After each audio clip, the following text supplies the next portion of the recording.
ሄርሜላ እንግዲህ ከአብርሃም የደበቀችው እጅግ በጣም ትልቅ ችግር አለ ማለት ነው። አብርሃም እንግዲህ በጣም ትልቅ ችግር ያልተነገረው የተደበቀው ነገር አለ ማለት ነው።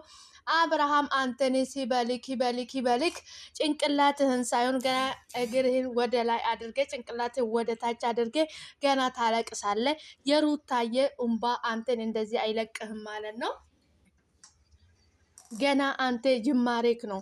አንተ ገና ታለቅሳለህ ማለት ነው። አብርሃም ኤርሜላ እንግዲህ እጅግ በጣም ትልቅ ነገር ትልቅ ምስጢር ለአብርሃም ያልተናገረችው የተደበቀ ነገር አለ ማለት ነው።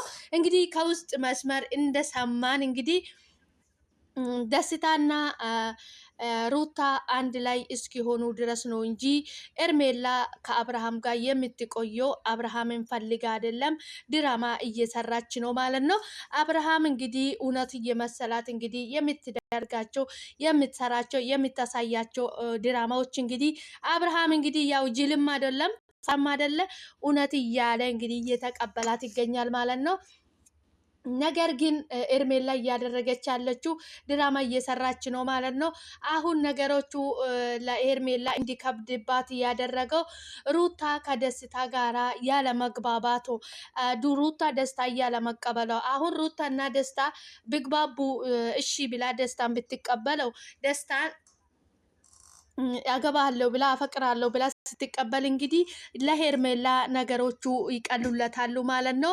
ነገር ግን አሁን ነገሮቹን እያከበደበት እያስረዘመበት ያለችው ሩታዬ ናት ማለት ነው። ሩታዬ ደስታን አልቀበልም አብርሃምን ነው የሚፈልገው ስላለች ነው እንግዲህ ነገሮቹ እየተራዘመ እየሄደው እንጂ ኤርሜላ ከአብርሃም ጋር የሚቆየው ሩታዬ እንግዲህ ደስታን እቀበላለሁ እፈልጋለሁ ወዳለሁ እስኪትል ድረስ ነው ማለት ነው።